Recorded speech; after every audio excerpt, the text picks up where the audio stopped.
Hello and welcome back friends to the root thinking channel. कैसे हैं आप सभी लोग? उम्मीद है कि you are doing very well in your exams and studies. आज की वीडियो है वीडियो नंबर 17। तो उम्मीद करती हूँ कि आप रूट वीडियो सारी की सारी फॉलो कर रहे हैं, उनको रिवाइज कर रहे हैं, क्योंकि हमने इतने सारे वर्ड मीनिंग्स अभी तक कर लिए हैं और नए नए वर्ड मीनिंग्स करे हैं जो आपके एग्ज़ाम पॉइंट ऑफ व्यू से भी बहुत इम्पॉर्टेंट हैं। तो उम्मीद है कि आप सारी वीडियोस को फॉलो कर रहे होंगे। तो आज की वीडियो में भी हम दो रूट को पकड़ेंगे। फर्स्ट जो रूट वर्ड है वो है आर्क, ARCH, आर्क। ओके, इसका प्रोनाउंसिएशन बोलते हैं आर्क।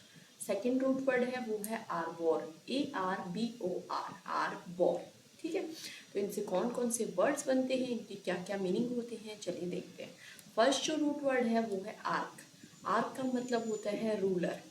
रूलर मतलब कि शासन करने वाला। ठीक है, चीफ का मतलब भी वही होता है, किसी चीज का सबसे बड़ा जो अधिकारी होता है उसे चीफ बोलते हैं। लीडर का मतलब भी नेता, यानी कि आर्क जहाँ पे भी हमें दिखेगा उसका मतलब होगा रूलर, यानी कि जो सबसे बड़ा अधिकारी जो शासन करने वाला है उसको बोलते हैं आर्क। आर्क से बना है आर्कॉन। आर्कॉन का मतलब रूलर, शासन करने वाला।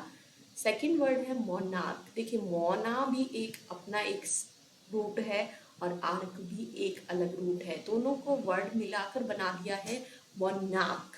ठीक है, तो मोनार्क का मतलब होता है सिंगल व्यक्ति, single person, single single person. और आर्क का मतलब क्या हो गया? रूलर, यानी कि किसी सिंगल पर्सन के द्वारा, पर्सन है तो मेल भी हो सकता है फीमेल भी हो सकती है, तो किसी सिंगल पर्सन के द्वारा जब रूल किया जाता है, शासन किया जाता है, तो उसे बोलते हैं मोनार्क। क्लियर? जैसे कि किंग और क्वीन का जो शासन होता था। नेक्स्ट वर्ड है मोनार्की, यानी कि जब सिंगल पर्सन और सिंगल जो, देखिए आर्की भी एक रूट वर्ड है, ये मैंने पहले ही पढ़ा दिया है। इसका मतलब होता है गवर्नमेंट, यानी कि सिंगल पर्सन और सिंगल फीमेल के द्वारा या मैन के द्वारा जब शासन किया जाता है, उनकी सत्ता चलाई जाती है, उनकी सरकार चलाई जाती है, तो उसे बोलते हैं मोनार्की। क्लियर?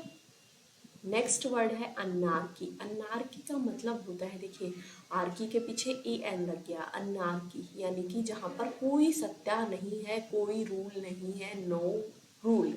ऐसे जगह, ऐसा सिस्टम जहाँ पर कोई रूल फॉलो नहीं किया जाता है, उसे बोलते हैं अन्नार्की। ठीक है, अनार्किस्ट, देखिए उसी से बना है अनार्किस्ट। तो एक ऐसा पर्सन जो विश्वास करता है कि सरकार के द्वारा कोई भी रूल ना हो, नो सेंट्रलाइज्ड रूल, कोई भी रूल ना हो, तो उसे बोलते हैं अनार्किस्ट। या फिर हम इसका दूसरा मीनिंग भी होता है अनार्किस्ट, जो गवर्नमेंट के खिलाफ बातें करता है, उसे भी हम अनार्किस्ट कह सकते हैं। ठीक है, नेक्स्ट वर्ड है हायरार्की। हायरार्की का मतलब होता है कि जब सत्ता जो की जाती है वो एक अकॉर्डिंगली की जाती है, यानी कि उनके जो रिलेटिव हैं, जैसे कि आप मान लीजिए पहले जो राजा महाराजा थे वो अपने बेटे को सत्ता देते थे, और उनके जो रिलेटिव होते थे, जैसे कि उनके कज़न ब्रदर होते थे, उनको दूसरे राज्य की सत्ता दे देते थे। दूसरे जो कज़न होते थे उन्हें दूसरा राज्य संभालने के लिए दे देते थे। तो ये जो पदानुक्रम है, पद के अकॉर्डिंग जो अनुक्रम है, उसे बोलते हैं हायरार्की। ठीक है, हायरार्की का एग्जाम्पल है, देखिए जैसे कि पहले जो है कास्टिज्म चलता था, तो पहले ऐसे बोला जाता है कि सबसे पहले ब्राह्मणों को सबसे ऊंचा पद दिया गया है, ब्राह्मणों को। फिर उनके द्वारा दूसरे नंबर पर पद दिया गया है क्षत्रियों को। क्षत्रिय कौन होते थे? जो राजा महाराजा होते थे, जो लड़ाइयाँ लड़ते थे। ठीक है, थर्ड नंबर पर आते थे वैश्य। वैश्य मतलब कि जो हमारे लैंड ऑनर्स होते थे, भूमि पर कार्य करवाते थे, उन्हें बोलते थे वैश्य। एंड नेक्स्ट आते थे शूद्र। शूद्र कौन होते थे? जो सेवा करते थे, अब किसी प्रकार की सेवा, यानी कि उन्हें सर्वेंट्स के रूप में रखा जाता था, किसानों के उसमें खेती करने के लिए जो चाहिए होते हैं मजदूर, उनके रूप में रखा जाता था, उन्हें बोलते हैं शूद्र। जो शूद्र होते हैं उन्हें किसी भी प्रकार की जो है पूजा करने का अधिकार नहीं था उस टाइम पे। अनटचेबल्स कौन से लोग होते थे? जो दूसरी जाति के होते थे, स्वीपर्स जो गलियां साफ करते हैं, लेटरिन का क्लीनिंग करते हैं, तो ये सब अनटचेबल्स होते थे। अनटचेबल मतलब कि जिनको अछूत कहा जाता था। तो देखिए ये एक पद बना दिया कि सबसे पहले कौन है, सबसे ऊंची जाति कौन सी है, ब्राह्मणों की, फिर सेकंड नंबर पर क्षत्रिय, थर्ड नंबर पर वैश्य, फोर्थ नंबर पर शूद्र, ठीक है, और अनटचेबल्स तो सबसे लास्ट में आते थे। तो ये सिस्टम कौन सा कहलाता है, हायरार्की सिस्टम। तो जरूरी नहीं है कास्ट में हो, ये किसी भी रूप में हो सकता है। जब हम किसी का पद दिखाते हैं तो वहाँ पे हम हायरार्की यूज करते हैं। नेक्स्ट वर्ड है आर्कीव। आर्कीव का मतलब होता है एक हिस्टोरिकल डॉक्यूमेंट्स जब रखे जाते हैं किसी भी रूलर के बारे में। जैसे कि मान लीजिए जो मौर्य, चंद्रगुप्त मौर्य था, तो चंद्रगुप्त मौर्य ने क्या क्या किया हमें कैसे पता चलेगा। तो जो गवर्नमेंट है उनके द्वारा जो उनके बारे में उनकी बायोग्राफी लिखी जाती है कि उन्होंने इस टाइम पे ये किया, इस टाइम पे वो किया, तो वो एक टाइम के बाद ना गवर्नमेंट अपने पास सिक्योर कर लेती है ताकि उन्हें कोई खराब ना कर सके। और प्लस दूसरी बात ये है कि वो जो है उनसे हमें सीखने को मिलता है। जो हिस्ट्री है, हिस्ट्री हमें बहुत कुछ सिखाती है, बहुत ऐसी गलतियां हैं जो बताती है कि ये उनके द्वारा की गई है लेकिन आगे ना दोहराई जाए। तो इसीलिए उन्हें सेफ रखा जाता है और उन्हें बोला जाता है आर्कीव्स, ठीक है। नेक्स्ट जो वर्ड है वो है मैट्रियार्की। अब देखिए मैट्री भी एक रूट वर्ड है, हमने पहले ही पढ़ चुका है।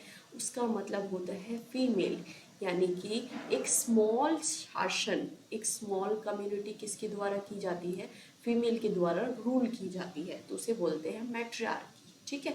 मैट्रियार्की दोनों का मतलब सेम है। ये मैट्रियार्की आर्क इसका मतलब किसी पर्टिकुलर फीमेल के शासन की बात हो रही है, और मैट्रियार्की यानी कि उसका जो शासन है, उसकी जो गवर्नमेंट है उसकी बात हो रही है। क्लियर। नेक्स्ट है पैट्रियार्की। पैट्री मतलब होता है मेल सत्ता, पितृ सत्ता। तो जहाँ पे मेल की सत्ता चलती है वहाँ पे पैट्रियार्क यूज करते हैं मेल के लिए, फीमेल के लिए मैट्रियार्क, ठीक है। और पैट्रियार्की यानी कि मेल पर्सन के द्वारा जो गवर्नमेंट चलाई जाती है तो उसे बोलते हैं पैट्रियार्की। क्लियर। नेक्स्ट वर्ड है ऑलिगार्क। देखिए ऑलिगार्क क्या है, एक मेंबर है ऑलिगार्की का। क्लियर। अब ओलिगार्की क्या है, ओलिगार्की का मतलब होता है, आर्की लग गया ना, आर्की का मतलब हो गया गवर्नमेंट, यानी कि स्मॉल जो एक ग्रुप होता है, स्मॉल ग्रुप, बट स्मॉल तो है बट वो पावरफुल है। जैसे कि हमारे देश में मान लीजिए आप अंबानी फैमिली, ठीक है, अंबानी फैमिली के पास इतनी पावर है, इतना पैसा है कि वो अपने अकॉर्डिंग जो है वो गवर्नमेंट से काम करवा सकती है, ठीक है। जो टाटा हो गए, टाटा बिरला हो गए, उनके पास इतना पैसा है, ठीक है। अडानी ग्रुप है, उनके पास सब कुछ, इतनी पैसे से पावर आती है, तो पैसा है उनके पास, मनी है, तो सफिशिएंट रूप में इतनी मनी है कि उनको पता भी नहीं है कि कितनी पैसे उनके पास होंगे, तो फिर उससे पावर आती है। और वो पावर से क्या, वो गवर्नमेंट के किसी भी पर्सन से अपना काम करवा सकते हैं। तो जब उन पर्सन्स, ये गिने चुने पर्सन्स के अकॉर्डिंग गवर्नमेंट काम करने लगती है, उन्होंने बोला कि यहाँ पर हमें मान लीजिए कि एक प्लांट चाहिए बट वहाँ पे अलाउड नहीं है, बट उन्हें चाहिए एक प्लांट। प्लांट का मतलब है एक वर्कशॉप, ठीक है। तो उनके पास पावर है, तो गवर्नमेंट कहेगी ठीक है आप हमें इतना टेंडर भर दीजिए, हम आपको वहाँ पे प्लांट की लगाने की अनुमति दे देते हैं। तो जब उनके अकॉर्डिंग सब काम होने लगता है तो उसे बोलते हैं ऑलिगार्की, ठीक है। तो ऑलिगार्क कौन हो गए, वो पर्सन, ये पर्सन्स की बात हो रही है जो पावरफुल है बट स्मॉल ग्रुप है, क्योंकि अभी इतना पैसा पूरे देश में हर किसी के पास तो नहीं है ना, that is why we are saying here small group. Clear. Next word है आर्बोर। ARBOR। देखिए जहां पे भी ये वर्ड लग जाएगा उसका मतलब होता है ट्री, पेड़, ठीक है। अब पेड़ जो होते हैं वो लंबे लंबे होते हैं, क्लियर। और जो छोटे छोटे होते हैं, छोटे छोटे से बिल्कुल स्मॉल स्मॉल से, जैसे कि आप तुलसी का पौधा देख लीजिए तो उनको हम बोलते हैं प्लांट्स। क्लियर। फर्क समझिएगा। ट्रीज जो होते हैं बहुत बड़े बड़े होते हैं, बहुत विशाल होते हैं, लार्ज इन साइज होते हैं। और जो प्लांट्स होते हैं, प्लांट्स छोटे होते हैं, और साथ में शर्ब्स, शर्ब्स क्या होते हैं, जिनसे हमें जड़ी बूटियां मिलती हैं, तो वो सब छोटे छोटे होते हैं। तो ट्रीज के बारे में हम पढ़ेंगे। तो जहाँ पे भी हमने वर्ड देख लिया आर्बोर, वहाँ पर मतलब है ट्री। क्लियर। तो फर्स्ट वर्ड है आर्बोरियल। आर्बोरियल का मतलब हो गया कि जहाँ पर आर्बोरियल यानी कि जहाँ पर पेड़ ही पेड़ है।